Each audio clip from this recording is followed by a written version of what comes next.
Well, hey there. You've stumbled upon the intersection of internet quandaries and psychological insight. Welcome to Veritas Views on AITA, where the quirks of the internet meet the expertise of Veritas Psychology Partners. Thanks for joining us. I'm your host, Michael MacBride, and I'm joined by our dynamic duo of psychologists. Hi, I'm Dr. Gayle MacBride, and I'm really excited to be here today because this is actually something I look forward to every week. I'm joined today by Dr. Daniel Kessler, whose intellect is only matched by his wit. Hi there, Dr. McBride, Michael. How are you today? And I'm ready to roll. I'm really looking forward to this as well. Cool. Well, welcome both of you. For the newbies out there, if you don't know what Am I the Asshole is, in short, someone posts a scenario and asks readers, who's the asshole here? And that's what we're going to help determine. And if you're new, you should also know that we always have a bonus conversation at the end of the credits. So stick around for that.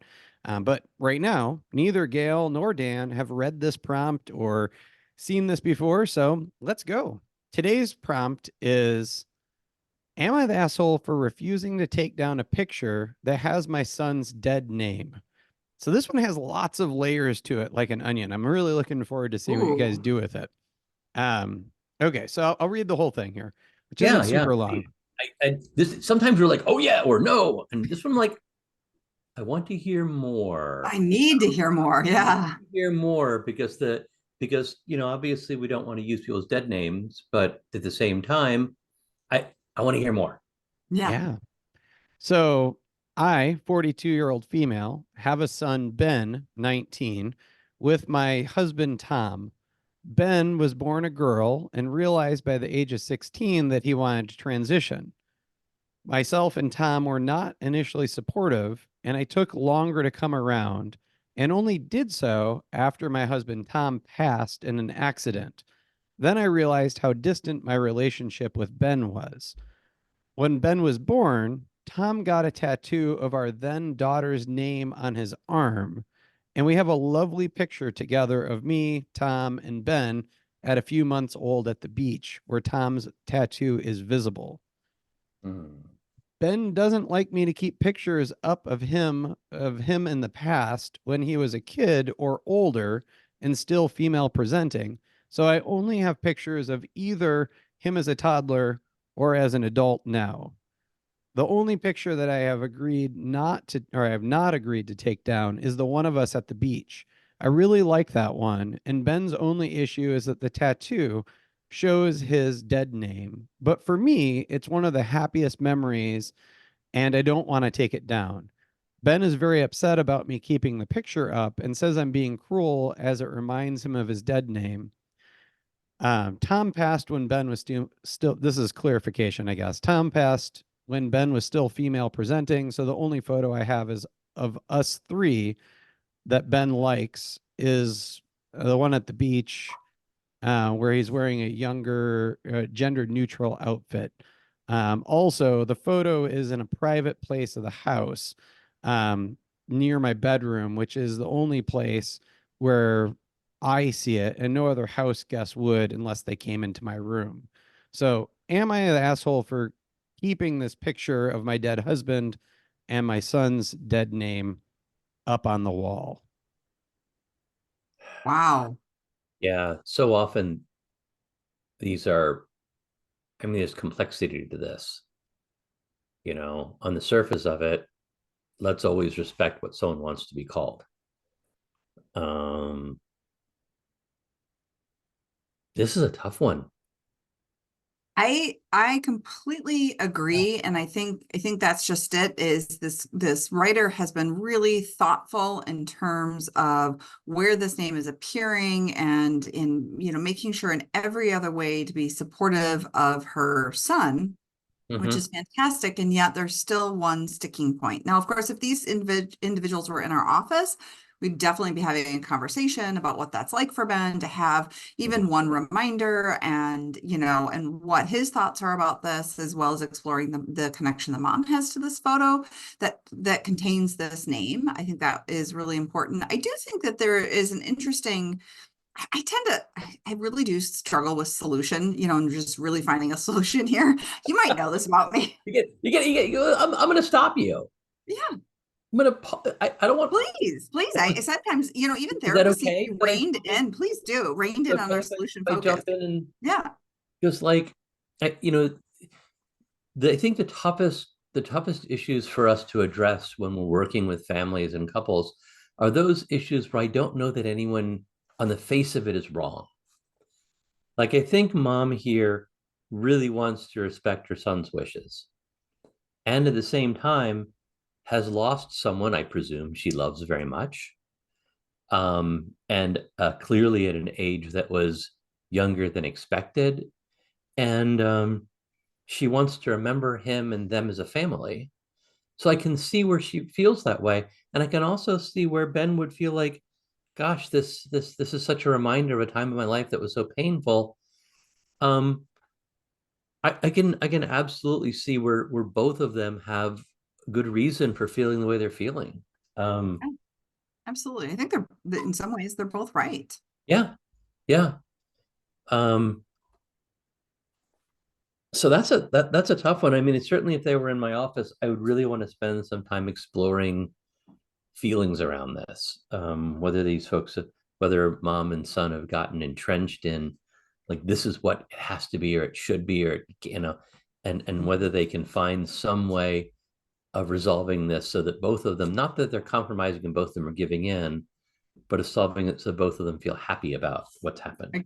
Oh, absolutely. And I think there's something here in terms of Ben's relationship with his deceased father. Mm-hmm. In terms of this family photo, because Ben was female presenting for the duration of his father's life, that may also warrant a more thoughtful kind of conversation too. Because I mean, obviously Ben is a part of this family unit and is represented in this photo in his female toddlerhood. Like, I think I mean, I think it's interesting that the writer says that Ben had it sounds like a better relationship with dad in some ways prior to his death. And so, there's this dynamic here of someone who's not with us anymore, represented in that picture, that I'm sure he has thoughts about and Yeah, feelings. I can also see where, if I remember correctly, dad had not been accepting. So this becomes, oh, Michael's nodding. Excellent. Oh, yeah. I thought Ben Yeah, was, sorry. You're Michael I right. thought dad was, She said in the clarifying thing that they weren't really supportive initially, and it was after her husband passed that then they reconnecting. Yeah. Yeah. but I thought dad was accepting before mom. No? I don't Did I misunderstand that? I'll go back and reread, but I don't think go back so. and, yeah, let us know. Yeah. Yeah, That yeah. might change some of the I was conversation. calling out Michael's nodding for those who are not watching us on YouTube.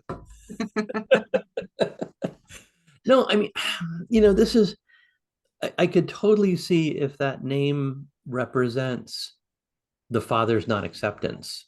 Yeah. That would be further hurt.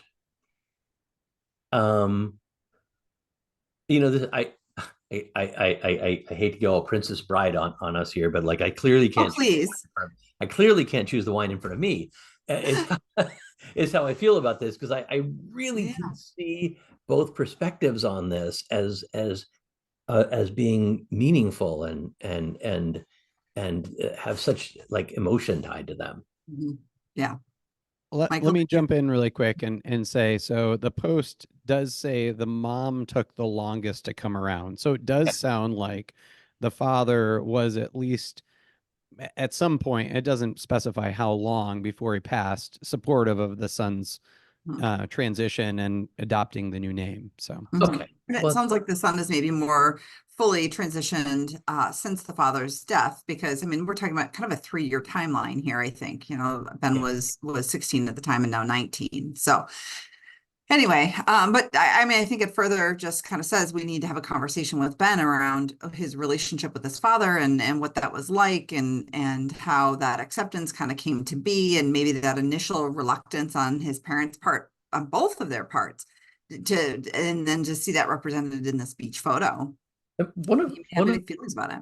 yeah, one of my experience has been when couples or families start getting together and having those deeper conversations in a therapy office. And I hate to sound like I'm like plugging for therapy, but this is what I do for a living, right? Right. But sometimes as people begin exploring these things in the therapy office, they come to a resolution themselves because what we're doing is helping them to hear each other more. Yeah. And I sense this sense of entrenchedness here that could really benefit from just exploring together how the feelings are within that non-judgmental kind of an atmosphere. One of the techniques that I really like for these kinds of dynamics is that Gottman technique, where you have each person outline a really narrow set of inflexible ideals, dreams, whatever, right? It's just as narrow as you can make it that you are absolutely unwilling to compromise on.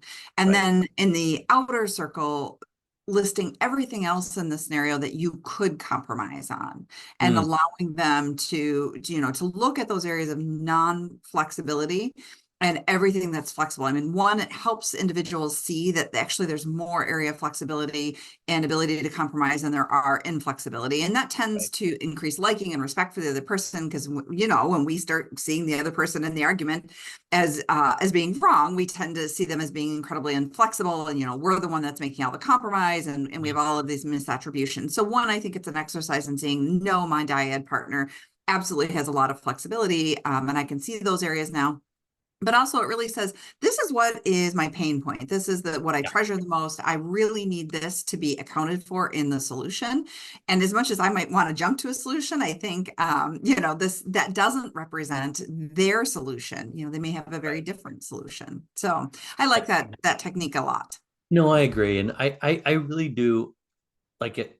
If I have confidence about anything, I have confidence that if these folks were to sit down and really work at hearing each other's perspectives, they'd come to some resolution. I don't know what that resolution would be, by the way.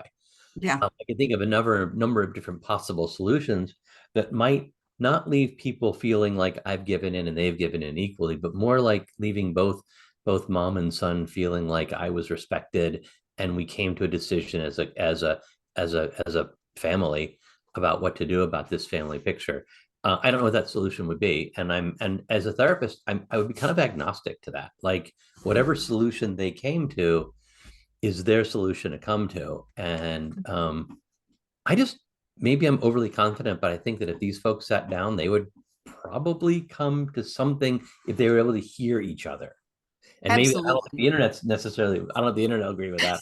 That's kind of my sense of it, just having worked with a bunch of folks who are in very different spots. Well, I think when you go through something as really formative and impactful as a child's transition from one gender presentation to another, I think you have gained a lot of wisdom and skills, hopefully, along the way, and a lot of compassion for each other. So I'm hopeful that this family could do that again. But I think you're right, it would be a solution unique unto themselves. Yeah. Now you said you had a solution earlier. Can we Yeah. go back to that? Yeah, thank you. I honestly, if this were my child and they wanted to be represented as a family photo, but the sticking point is the name, the tattoo on the image, we can airbrush that. We can just take that off of dad. I think the kids say Photoshop now. Thank you. All right. So I'm old app. That's fine. I get it. But regardless of Just the age pointing of the out there. photo, the point is, like, we just have such digital abilities to make that look flawless and seamless. Now, my worry or concern about that as a potential solution is then that disrespects dad's body. Dad chose to put, Right. in Right. ink this name on his body. But it may be that as the son transitioned, that he would have then modified that tattoo to be more reflective of Ben's current name versus Ben's dead name. Yeah. So In my fantasy about how this turns out, mhm. like the dad, doesn't die and the mom keeps the photo up and like dad has the tattoo altered on his arm to be Yeah, Ben instead of whatever it did before, or and right. and then they go together and they like Photoshop it together as part of like this family project, and it becomes this like Absolutely. warm, squishy, like, oh look. Mhm. But also means that like dad's alive in this. So I've like resurrected father for this fantasy of how this comes out, which obviously is going to happen. Um, Right. but So, But given that father can't be alive, then I think this is the next step, because I do think then that would have been a family conversation. If dad had lived, then Ben would say, you still have this ink on your body and that feels disrespectful to who I am now. I imagine that would be a hurdle that this family would have to have overcome. Given that dad is not with us, then we still have that hurdle to overcome in some way. And this may be the most respectful way to do it. Yeah. That would be my solution. And I imagine Again, a much lower tech solution with mom like sticking it like a sticky note or something, or a stick on circle or something on the frame. But I don't know. Yeah, I mean, absolutely. That could have been an instant solution. We worked with a guy once. What can we do by next Tuesday? Like that would have been, doable by next Tuesday kind of thing. And I like that as a temporary solution to what's happening, because we don't want to get rid of this very precious family photo and this incredibly important family memory. I think as therapists, the toughest part of this would be or the toughest part for me would be to avoid jumping in with some solutions and just spending the time with them exploring. Yeah. And hoping that they come to a resolution without my suggesting anything. That's absolutely the feeling I had in this conversation today. I mean, it was parallel to that. I mean, I was aware that I wanted the solution, but as therapists, that's not what you want to come out with for your clients. You need them to come to it. And then if they're absolutely at a standstill, sometimes we can gently offer a couple of ideas and just to get the ball rolling and ask them to generate some more ideas. Right. And that sometimes is helpful too, because people can get really stuck in their way of thinking and not see options. And I've had people go, oh my gosh, like, that is so elegant and simple. That's exactly what I needed. Thank you. And you just kind of shake it loose for them. So Michael, I think you were going to say something and we're just happily talking over you. No, that's fine. I just wanted to come in and say it was interesting. The tattoo removal in the image was one of the suggestions the internet came up with. And, often the topics I choose, I try to find one that kind of has like a more of a lighthearted aspect to it, because I enjoy kind of the humor that goes with it. But then something like this just really grabbed me. And I have to say, like, it's one of the moments where the internet didn't disappoint me. Like, people actually really respectfully engaged in the conversation. You saw there was a lot of people from the trans community that came out and responded as well. Yeah. What were you gonna say? Go ahead. No, I didn't want to hear what the internet. I didn't know if you were going to jump in with what the internet said yet. So okay. I'll hold off until you officially say what you think.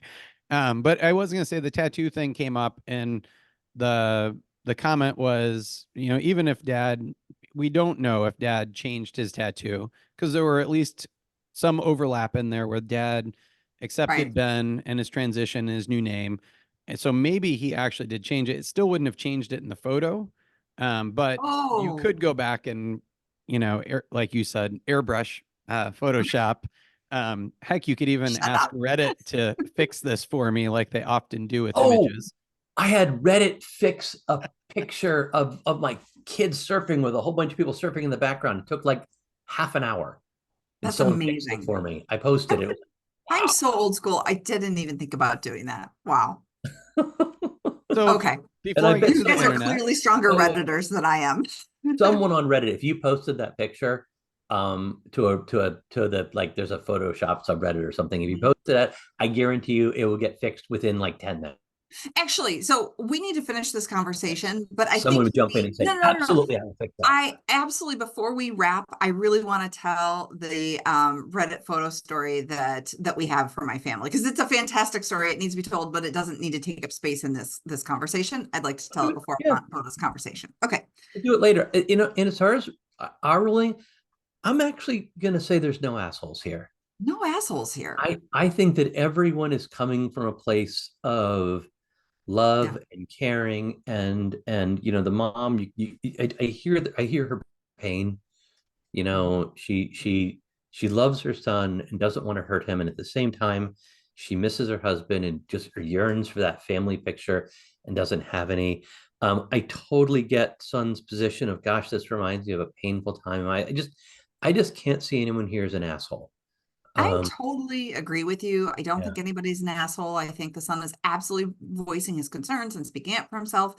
And I think that's what you need to do in a process like this is to advocate for yourself. And I think mom did a really good job of kind of explaining how she came to the place that she's at. She's clearly been impacted by her husband's death and really used that as motivation to connect with her son and move her off of her really stuck spot around his gender identity. And so I do admire mom's willingness to be flexible. She might have come to it slowly, but I think that is not unusual. And so I agree. No assholes here. Just a tough family spot to be. So what did the internet say, Michael? They were almost universally no assholes here. The few that said not the like just straight out not the asshole, strongly recommended the son gets, well, actually the two of them get therapy together, family therapy, to talk about unresolved issues. But yeah, it was really interesting to see how many people came out and identified as trans and said, I'm male to female, I'm female to male, I'm like, and they gave personal information about themselves and told personal stories and said, mom has done all the right things. She's not showcasing images where your birth sex is obvious. She's kept those photos of the family private and not displayed them. She's trying to be respectful that this image is not in a public space. So it's really for her private memory and reflection. She's embraced your new name. Yes, it took her a while to get around to it. But like, it's a small detail. It's, we don't see the image. Mom did engage in a couple of the responses for information, and she never once gave the dead name or any additional information. So yeah, okay. Cool. We don't even have comments on the comments. I mean, usually we like tear them apart a little bit, but no, sounds good to me. No, this is a wonderful response from the internet and the trans community. Yeah, really glad that folks chimed in and said how they feel, and I'm personally going to go back and Michael, I'm sure you'll send me that. I'd love to read the comments myself because be really interesting. Yeah. So yeah, it was a good one. It's yeah, it was just kind of heartfelt, and I could totally feel the mom, kind of Pain. the grief, right? Like of if you imagined a hole in your photo album from 3 years old to 16 and not being able to look at those images or display them, it'd just be really hard. Yeah. All right. Well, thank you both again for a riveting conversation. I always enjoy where these go. And as we've talked about, the morality is not shades of gray. It's not just black and white. Sorry. Oh my gosh. Well, life is certainly strange. You can't make this stuff up. And would you want to? Yeah. And join us next time we go through another really intriguing discussion here. I hope intriguing. Yeah. It's what I aim for. So before we kick off to our bonus conversation, I want to tell you about this photo. Bonus yeah, this is a bonus. Blow your mind. So, I don't know if you know this or not, 2020 was a fucked up year. Just straight up fucked up. Every time we turned around, there was something that was fucked up. Yeah. And I think probably it popped through maybe on a memory or something like that. I can't quite remember. But we were recently reminded of a photo that we took because something else really fucked up happened in 2020. It was a storm that came through. And I, typically when a storm comes through, I can go to the front of my house, and if you've got the sun setting, especially in the afternoon in the back, you can get really great rainbows out the front. Love to see a good rainbow. And I went out, and I am not even kidding you. It was the most fucked up triple rainbow I had ever seen, because you had a rainbow arc and then a rainbow and then a rainbow. No, a rainbow at the wrong angle. Oh. It was a fucked up rainbow. We're like, what the heck? Like, I'm seeing what I see. I took a photo. uploaded it to Reddit. I am telling you, in 10 minutes, didn't think about it, didn't strip the location information off the photo. So someone mapped it, recognized that there's a body of water over there that was refracting the light, and that was what was sending the fucked up rainbow. Thank you, Reddit. Oh my gosh, you geolocated me frighteningly quickly and explained the physics of what I was seeing. It was so cool. If there's nothing else, it's an instructive tale on what you post on the internet and how easy it is to find you. That they were able to geolocate and figure out where the rainbow effect came from. Wow. They did it very respectfully. They didn't dox us or share the address. They just said, based on this stuff, there's this body of water. And of course, Gail and I were like, oh my God, yes, there is. Yeah, exactly. We'll have to. But it was totally a science lesson. It was great. We'll have to post a de-identified maybe version of I think of that picture needs to go up along with the pictures in our office. Yeah. So please do follow and share Veritas Views, any of the podcast platforms, with your neighbors and friends. And as always, stick around through the credits for the, I guess, bonus now conversation about the random items in the therapist's offices and the stories behind those objects. You can follow Dr. Dan Kessler at Dr. Dan Kessler and Dr. Gayle MacBride at Dr. G. MacBride. Oh, and you can find them both at veritaspp.com. Credits. Tickling the Ivories, Matthew Reddington. Art, production, and design, bringing this show together with flair and finesse, Michelle Love. Recording and editing, turning chaos into something worth sharing, Michael McBride. Intro, outro, I'm Kelly Buttrick, a VO talent who just happens to be Dr. McBride's cousin. Cats, CJ, Linus, Sadie, and Griffin. Hosting by whomever lost the coin flip. Interruptions by all their children. The content of this podcast is for informational and educational purposes only and is not a substitute for professional mental health advice, diagnosis, or treatment. Listening to this podcast does not constitute a therapist-client relationship. If you believe you may be experiencing a mental health issue, please seek the assistance of a qualified mental health professional. If you are experiencing a mental health crisis, you can call or text 988 from anywhere in the U.S. to be connected to Crisis Mental Health Services. Thanks for listening. As promised, here's the bonus conversation. All right. Dan, can I ask you about something I've seen in your office? Absolutely. Maybe. So I can't even tell you how long ago I noticed this show up, but I'm kind of impressed because I think it's one of those stress squeezies, but it's in the shape of a curling stone. Yeah. I'm wrong about exactly what that is. A curling stone squeezy? No, it is curling. It's soft and squishy, but curling stones are not curling that. They're decidedly, it's a 44-pound block of granite. Yes. I went with my curling team, Hank's Boiler Repair, to a curling event. It was a tournament. The U.S. men's, the gold medal winning U.S. men's team were there, and we watched it, and they were giving out little curling stone like stress squeezy things, and I thought that is the coolest thing ever. And it came to my office, and it's just there. And I will say, interesting, it's been there for about 5 years now. I think one person's gone, is that a curling stone? It just kind of sits there, and I'm sure people go, well, that's it's Minnesota. You would think that people know what a curling stone is when they see it, right? We're in Minnesota. They probably just look at it and go, oh, curling stone. Curling stone, right? Like no big deal. Like right. But if you were like North Carolina, they'd be like, what the hell is that? Yeah. Oh yeah, totally. So there you go. I don't want to completely derail this, but was that the same one where we saw the professional mustache guy? Yes. Again, the largest mustache, and it was like 6 feet across. No, I mean the guy who had the crazy mustache in the curling center who followed the it wasn't 6 feet, but it was pretty massive. But maybe 2 or 3 feet. It was a big ass mustache though. Yeah, that was pretty impressive. And he just followed the curling team around and supported them, and he was like sponsored for his mustache or something like that. Oh my gosh. By the way, I'm going to vouch and say that was not made up.